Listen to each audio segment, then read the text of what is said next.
Hi my dear lovely birds and blossoms, welcome to our class. ఈరోజు మనం రాష్ట్ర భాష పద్య భాగ్ first lesson Shubh Kamna explain చేసుకుందాం.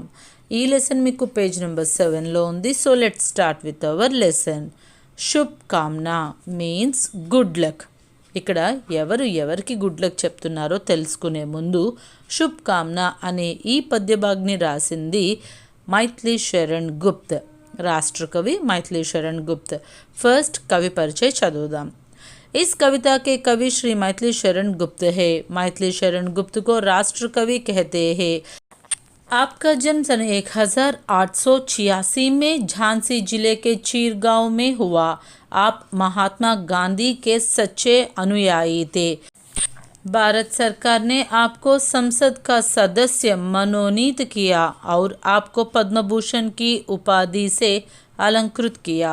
भारत भारती, पंचवटी, साकेत, यशोधरा आदि आपकी प्रसिद्ध रचनाएं हैं. आप सन 1964 में स्वर्ग सिधारे. इस कविता में कवि भारतवासियों के कल्याण की कामना करते हैं. సో రాష్ట్ర కవి మైథిలి శరణ్ గుప్త్ 1886లో ఝాన్సీ జిల్లాలోని చీర్గావ్ అనే ప్లేస్లో పుట్టారు. ఫస్ట్ నుంచి కూడా మహాత్మా గాంధీ యొక్క ఫాలోవర్. ఇండియన్ గవర్నమెంట్ ఈయన్ని one of the member of the పార్లమెంట్గా ఎన్నుకున్నారు. అండ్ ఇండియన్ గవర్నమెంట్ ఈయన్ని పద్మభూషణ్తో సత్కరించింది. Bharat Bharati, Panchavati, Saket, Yashodhara are some of his famous writings 1964లో ఈయన చనిపోయారు. So present lesson Shubh Kamna, ఏదైతే గుడ్ లక్ అని కవి ఎందుకు చెప్తున్నారంటే మన ఇండియన్స్ చేపట్టే ప్రతి పనిలో కూడా మంచి జరగాలని, మన దేశం కోసం మనం ఎప్పుడూ కూడా పాటుపడాలని చెప్పడమే ఈ లెసన్ యొక్క మెయిన్ థీమ్ అన్నమాట. So let's start with our lesson. Shubh Kamna. इस देश को है दीन बंदो आप फिर अपनाइए, भगवान भारत वर्ष को फिर पुण्य भूमि बनाइए. సో ప్రతి ఒక్కరూ కూడా ఈ దేశంలో ఉన్న oh my dear fellow people, ప్రతి ఒక్కరూ కూడా మన దేశాన్ని ఓన్ చేసుకోండి. ఎంతగా ఓన్ చేసుకోవాలి అంటే ఈ భరతమాత, ఈ పుణ్యభూమిలో మనం పుట్టినందుకు దీని రుణం తీర్చుకునే అంతగా మనం మన కంట్రీని ఓన్ చేసుకోవాలి. జడతూల్య జీవన్ ఆజ్ ఇస్కా విఘ్న బాధాపూర్ణ హే, హేరంబ్ అవలంబ్ దేకర్ విఘ్నహార్ కహలాయే. సో ప్రతి ఒక్కరం కూడా ఈ మెటీరియల్ వరల్డ్లో మనం ఇమిడలేకపోతున్నాం అన్నమాట. మన పని అనేది పక్కన పెట్టేస్తున్నాం. అలాంటి ఈ విఘ్నాలన్నీ కూడా, ఈ ఆబ్స్టికల్స్ అన్నిటిని కూడా ఎదిరించి మనం మన దేశం కోసం పాటుపడేలాగా మన మైండ్ని మనమే మోటివేట్ చేసుకోవాలి. सबकी नसों में पूर्वजों का पुण्य रक्त प्रवाह हो, गुणशील साहस बल तदा सब में भरा उत्साह हो. సో మనందరి బ్లడ్ ఎలాంటిది అంటే మన దేశం కోసం ప్రాణాలు అర్పించిన గొప్ప గొప్ప లీడర్స్, గొప్ప గొప్ప రాజకీయ నాయకులు, కింగ్స్, మన యాన్సిస్టర్స్ అందరూ అలాంటి వాళ్ళు అనమాట. సో వాళ్ళ బ్లడ్లే మనలో ఉంది. అంటే మనకి భయం అంటే ఏంటో తెలియదు. మంచితనం, ప్రేమ, తెగింపు, త్యాగం, స్నేహం ఇలాంటి గొప్ప గొప్ప లక్షణాలు మనకున్నాయి. సబ్కే హృదయ మే సర్వదా సామవేదన్ కా దాహ్ హో, हमको तुम्हारी चाह हो, तुमको हमारी चाह हो. సో మన అందరం కూడా ఎలాంటి వాళ్ళమంటే ఒకరికొకరం హెల్ప్ చేసుకుంటూ ముందుకు వెళ్ళే నేచర్ ఉన్న వాళ్ళం అన్నమాట. మనందరిలో కూడా ఒకే దాహం ఉంది. ఏంటి అంటే మన దేశాన్ని ఎలాగైనా బానిసత్వం నుంచి బయటపడేలా చేయడం, మన దేశాన్ని ఎప్పుడు యూనిటీగా ఉంచేలా చేయడం. సో అలాంటి మనందరం కూడా ఎప్పుడూ కలిసిమెలిసి ఉండాలి అని చెప్తున్నారు. विद्या कला कौशल्य हो, आलस्य अघ का त्याग हो, सुख और दुख में गूंजता राष्ट्रीयता का राग हो. సో మన దగ్గర ఉన్న గొప్ప గొప్ప ఆయుధాలు ఏంటి అంటే మనకున్న బుద్ధి, మనకున్న విజ్ఞానం, కళా కౌశల్యం, ఇవన్నీ కూడా మనకున్న గొప్ప గొప్ప ఆయుధాలన్నమాట. ఇలాంటి ఆయుధాలన్నిటిని కూడా మనం పోగేసుకొని సుఖదుఖాలకి విరుద్ధంగా ఎన్ని ఆబ్స్టికల్స్ వచ్చినా మనం ముందుకు సాగిపోవాలి అని కవి కోరుతున్నారు. कठिनाइयों के मध्य अध्यवसाय का उन्मेष हो, जीवन सरल हो, तन सबल हो, मन విమల్ సవిశేష్ హో.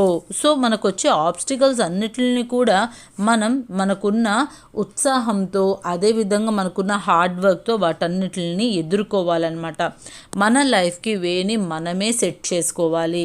అలాగే మన దేశ స్వతంత్రానికి ఎన్నో ఆబ్స్టికల్స్ వస్తున్నాయి, అవన్నిటిని కూడా మనమే మన శారీరక మానసిక శక్తితో మనం ఎదుర్కోవాలి.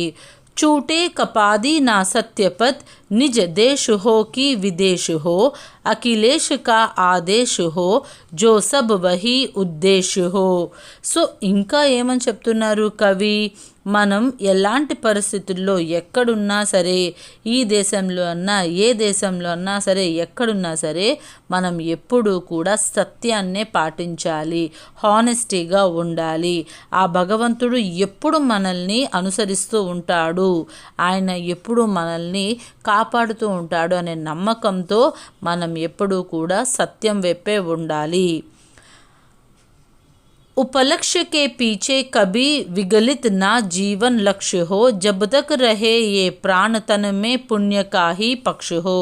సో మనం బ్రతికున్నంత వరకు కూడా మన లక్ష్యం ఏంటి అంటే ఎప్పుడు కూడా హానెస్టీగా ఉండడం, మన దేశానికి వీలైనంత వరకు మనం మంచి పేరు తీసుకురావాలి, చెడ్డ పేరు మాత్రం తీసుకురాకూడదు. మనం ఎక్కడ ఉంటున్నా, ఏ జాబ్ చేస్తున్నా సరే, ఎలా ఉంటున్నా సరే మన దేశం గురించి అందరూ గర్వపడేలాగే చెప్పుకోవాలి. कर्तव्य एक ना एक पावन नित्य नेत्र समक्ष हो, संपत्ति और विपत्ति में विचलित कपादी ना వక్ష హో. సో మన అందరి యొక్క కర్తవ్యం ఏంటి అంటే అది డబ్బైనా కానివ్వండి, విపత్తైనా కానివ్వండి, సుఖమైనా కానివ్వండి, దుఃఖమైనా కానివ్వండి, ఏదైనా సరే మనం మన మనోధైర్యాన్ని మర్చిపోకుండా మన దేశానికి మన వల్ల ఎంత మంచి జరుగుతుందో అంత మంచి జరిగేలాగా మన చేతుల్లోనే ఉంటుంది అని కవి చెప్తున్నారనమాట. ఈ లెసన్లో మీకు 2 పద్యాంశాలు ఉన్నాయి, అంటే పోయం ఇచ్చి దాని యొక్క భావార్థం మీరు రాయాలి. ఫస్ట్ వన్, విద్యా కళా కౌశల్య హో, ఆలస్య అఘ్ కా త్యాగ్ హో. ఈ పోయం ఇస్తారు. ఫస్ట్ కవి పరిచయం రాయాలి. మీకు కవి పరిచయం ఏదైతే మనకు లెసన్ స్టార్టింగ్లో ఉందో అది రాసేసేయండి. అండ్ తర్వాత దాని యొక్క భావార్థ. कवि भारतवासियों के कल्याण के लिए भगवान से प्रार्थना करते हैं. कवि कहते हैं कि सबके मन में विद्या, कला एवं विभिन्न विषयों में कुशलता प्राप्त करने की चाह हो. सब लोग आलसीपन को छोड़ दे, वे सुख में रहे या दुख में, अपने मन में सदा देशभक्ति భావన బని రహే.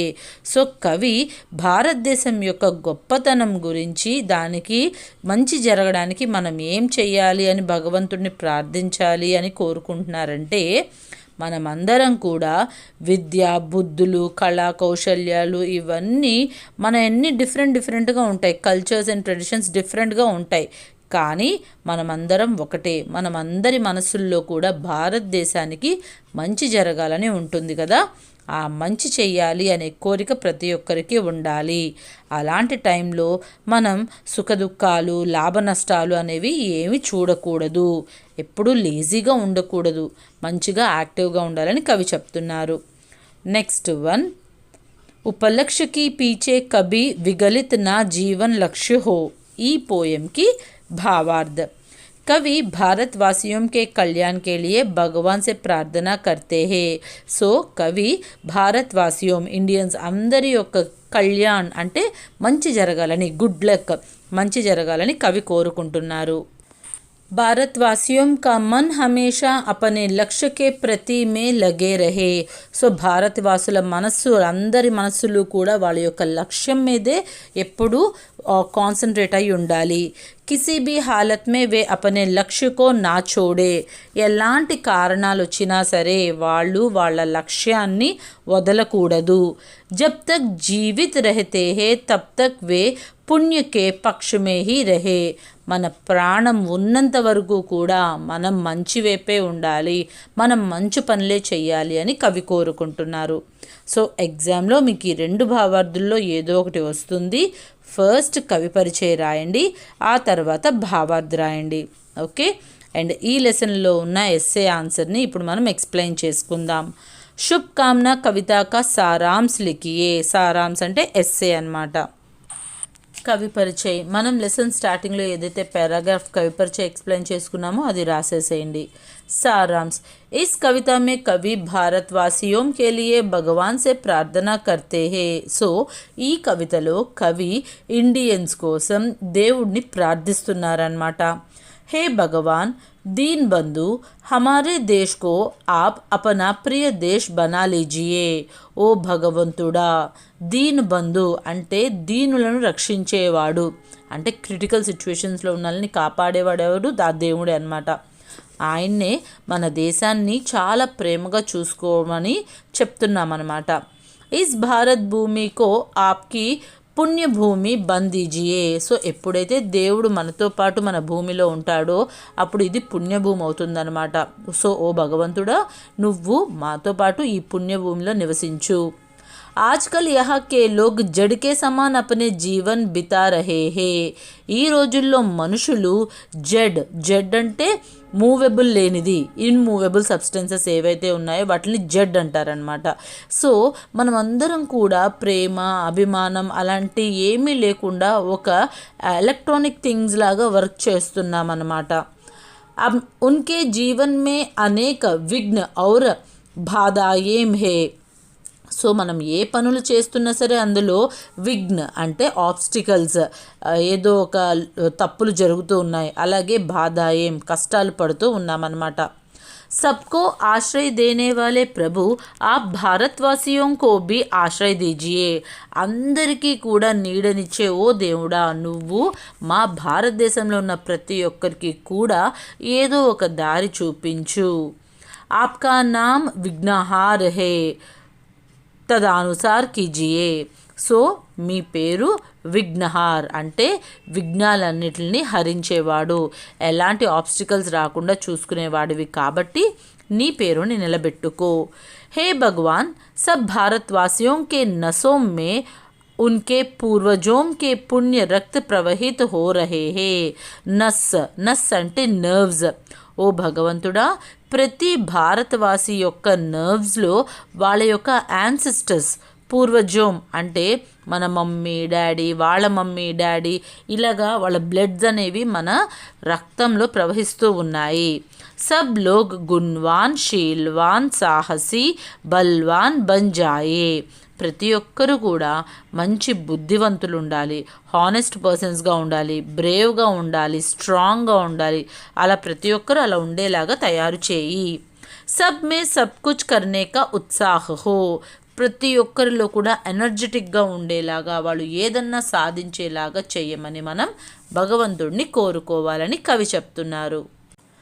भारतवासी दूसरों की वेदनाओं को समझो और సహాయత కరో.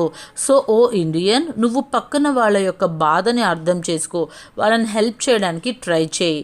हे भगवान, हम सब सदा तुम्हारा ध्यान करें और आप हम पर सदा కృపా దృష్టి రఖే. ఓ భగవంతుడా, మేము మిమ్మల్ని ఎప్పుడూ కూడా ధ్యానం చేసేలాగా, ఎప్పుడు మర్చిపోకుండా ఉండేలాగా మమ్మల్ని ఉంచు, అలాగే నీ ప్రేమ కరుణ ఎప్పుడు మా మీద ఉండేలాగా చెయ్యి. हमारे भारतवासी विद्या, कला एवं कौशल्य के प्रति आकर्षित रहे. సో మన దేశంలో ఉన్న ప్రతి ఒక్కరు కూడా ఏదో ఒక టాలెంట్తో ఉంటున్నారనమాట, చదువుకుంటున్నారు, వాళ్ళకి ఆర్ట్స్ తెలుసు, ప్రతి ఒక్కరికి ఏదో చేసే ఒక పని ఉంటుంది, దాన్ని ఇంకా డెవలప్ అయ్యేలాగా ఓ గాడ్ మమ్మల్ని చాలా స్ట్రాంగ్గా మార్చు. జో ఉద్యోగ వే కర్తే హే ఉస్మే పూర్ణ లగన్ కే సాత్ రహే.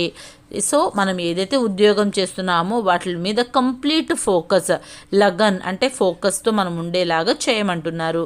సదాకే లియే ఆలసీపన్ కో దూర్ కరే. ఆలసీపన్ మీన్స్ లేజినెస్, ఎప్పటికీ కూడా లేజినెస్ అనేది దూరం అయిపోయేలాగా చూడమంటున్నారు. సబ్ లోగ్ సుఖ్ ఔర్ దుఃఖ్ కో ఏక్ సమ్మాన్ మానే. సో ప్రతి ఒక్కరం కూడా కష్టాన్ని, సుఖాన్ని రెండిటిని కూడా ఈక్వల్గా మనం దాన్ని తీసుకునేలాగా మనం స్ట్రాంగ్గా ఉండాలి. సబ్కే మన్ మే సదా రాష్ట్రీయ భావన గూంజ్తీ హే. సో ప్రతి ఒక్కరి మనసులో ఎప్పుడూ కూడా మన దేశం మీద ఉన్న ఆ పేట్రియోటిజం అనేది ఎప్పుడు ఉండాలి అని కవి చెప్తున్నారు.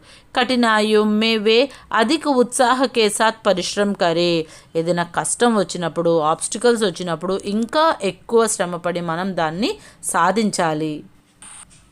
उनका जीवन सरल हो, शरीर శక్తిశాలి హో ఔర్ మన్ సదా శుద్ధ రహే. సో మన జీవితం ఎప్పుడు నార్మల్గా ఉండాలి, మన శరీరం ఎప్పుడు కూడా స్ట్రాంగ్గా ఉండాలి, అండ్ మనసు ఎప్పుడు కూడా చాలా ప్యూర్గా ఉండాలి. किसी भी हालत में किसी भी स्थान में अपने देश हो या विदेश सदा सत्य पथ का అనుసరణ కరే. ఎలాంటి పొజిషన్లో ఉన్నా, ఎలాంటి ప్లేస్లో ఉన్నా, ఎలాంటి సిచ్యువేషన్లో ఉన్నా సరే, మన దేశంలో ఉన్నా సరే, బయట దేశంలో ఉన్నా సరే, ఎప్పుడు కూడా మనం మన హానెస్టీని వదులుకోకూడదు. భగవాన్ కి చాహ్ కే అనుసార్ రహనే కే లియే వే తయార్ రహే. సో దేవుడు ఏదైతే మనకి బుద్ధినిచ్చాడో దాన్ని సరిగ్గా ఉపయోగించడానికి మనం ఎప్పుడు కూడా రెడీగా ఉండాలి. వే కభీ భీ అపనే లక్ష్య సే హట్ నా జాయే. మనం ఎప్పుడు కూడా మన యొక్క లక్ష్యాన్ని మనం వదులుకోకుండా దానికోసం శ్రమించాలి. జబ్ తక్ జీవిత్ రహే తబ్ తక్ పుణ్య కే పక్షమే రహే. మన ప్రాణం ఉన్నంత వరకు మనం మంచిగానే ఉండాలి అండ్ ఎప్పుడూ కూడా హానెస్ట్గా బ్రతకాలి. సబ్ లోగ్ సదా అపనే కర్తవ్య నిభానే మే లగే రహే. ప్రతి ఒక్కరూ కూడా వాళ్ళ యొక్క రెస్పాన్సిబిలిటీస్ని మర్చిపోకుండా వాటిని ఎప్పుడూ కూడా పూర్తి చెయ్యాలి. నిబానా అంటే కంప్లీట్ చేయడం, మాట మీద నిలబడడం అన్నమాట. సంపత్తి హో యా విపత్తి, సుఖ్ హో యా దుఃఖ్, వే మన్ సే కమ్జోర్ నా బనే సదా చుస్త్ రహే.